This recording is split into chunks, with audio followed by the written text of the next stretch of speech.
Peran sekolah terhadap perkembangan bakat siswa (SLB atau SLTA). Yang pertama adalah sekolah mengadakan perencanaan pengembangan bakat dan minat peserta didik.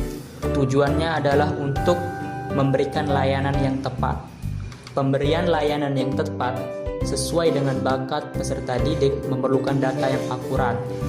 Nah, data ini dapat diperoleh dengan cara yang pertama, sekolah mengadakan tes bakat dan minat.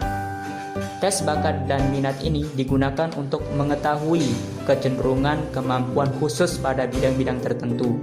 Sedangkan tes minat digunakan untuk mengungkapkan reaksi seseorang terhadap berbagai situasi yang secara keseluruhan akan mencerminkan minatnya.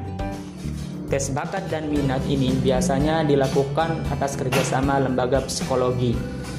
Adapun fungsi tes bakat dan minat ini diantaranya adalah yang pertama, individu dapat membedakan lebih jauh bakat yang dimilikinya dengan yang diinginkannya.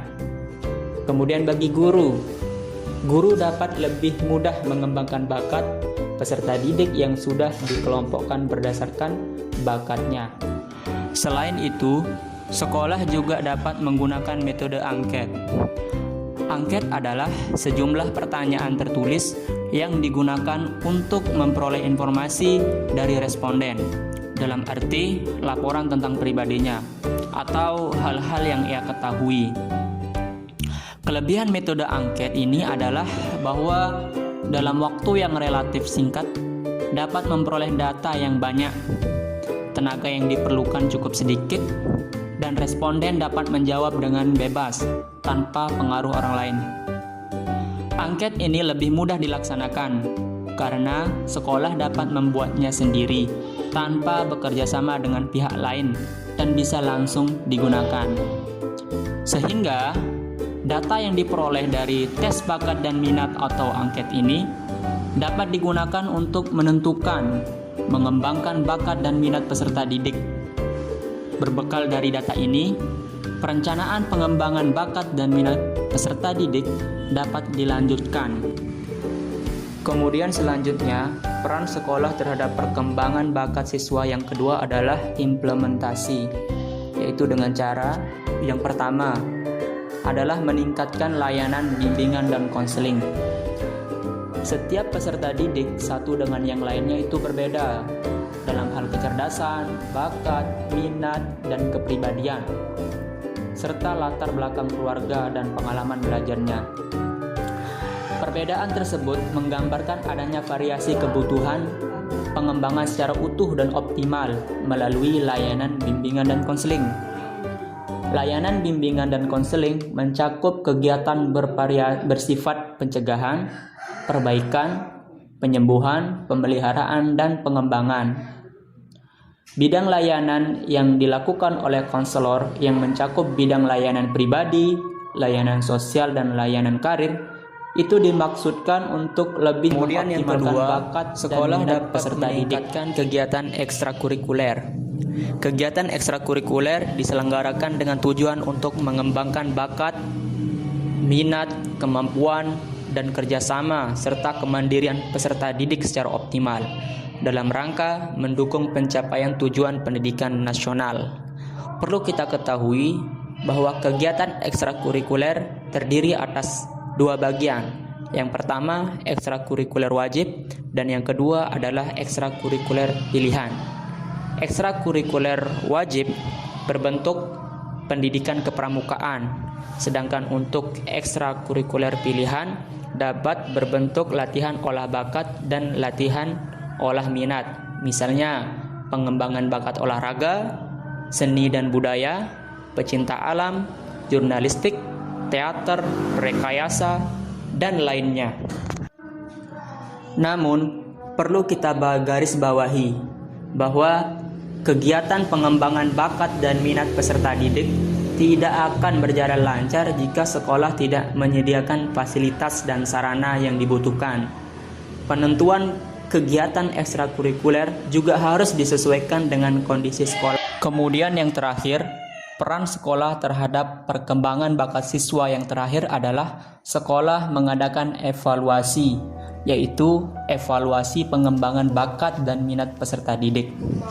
Perlu kita ketahui bahwa pelaksanaan pengembangan bakat dan minat peserta didik perlu adanya mentoring dan evaluasi. Mentoring adalah sebuah kegiatan untuk mendapatkan informasi tentang pelaksanaan dari penerapan kebijakan, sehingga dapat disimpulkan bahwa fokus dari mentoring itu sendiri berdasarkan pelaksanaan, bukan berdasarkan hasil. Nah, sedangkan evaluasi adalah proses untuk mendapatkan informasi tentang hasil, di mana informasi ini dibandingkan dengan sasaran atau target yang telah ditetapkan. Saya akan membuktikan. Jika hasilnya sesuai dengan sasaran, berarti apa yang telah ditetapkan berhasil atau efektif. Namun, jika sebaliknya, maka kegiatan tersebut dianggap gagal atau kurang efektif. Mentoring dan evaluasi ini bertujuan untuk mendapatkan informasi yang digunakan untuk mengambil keputusan. Nah, hasil dari mentoring akan digunakan untuk memberikan binaan berupa masukan atau umpan balik bagi perbaikan pelaksanaan program.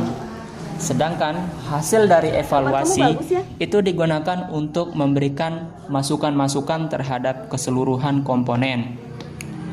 Sehingga sebagai seorang kepala sekolah ataupun tenaga pendidik lainnya, kegiatan mentoring dan evaluasi ini sangat penting untuk dilakukan untuk meningkatkan keberhasilan program-program yang dilaksanakan. Hal ini juga tidak pernah terlepas dari peran penting orang tua. Peran orang tua terhadap perkembangan anak SLTP dan SLTA. Pertama, edukator. Orang tua sebagai pendidik. Orang tua dalam proses mendidik anak dapat menjalankan perannya dalam membentuk pribadi dan moral serta meletakkan dasar-dasar kecakapan hidup pada anak. Yang kedua, orang tua sebagai guru. Orang tua dalam kehidupan sehari-hari dapat memainkan perannya untuk melakukan kegiatan belajar, baik kegiatan membaca, menulis, maupun berhitung, sehingga anak-anak memiliki kesempatan untuk melakukan aktivitas belajar sebagaimana yang dikehendaki di sekolah. Kamu kan masih punya ayah.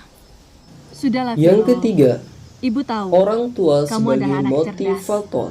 dan berbakat dalam bidang Orang kesenian. tua harus mampu 2 hari memberikan lagi, motivasi ada dan lomba. dorongan bagi Ibu anak-anaknya ingin agar kamu ikut seorang dalam lomba anak tersebut. dapat menyukai kegiatan Berikan bukti belajar kepada untuk teman-temanmu dapat dan mengembangkan guru-guru yang lain potensi-potensi kalau yang kamu tertanam adalah dalam anak dirinya. berprestasi. Yang keempat, orang tua sebagai supporter. Artinya bahwa orang tua harus mampu memberikan dukungan baik moral maupun material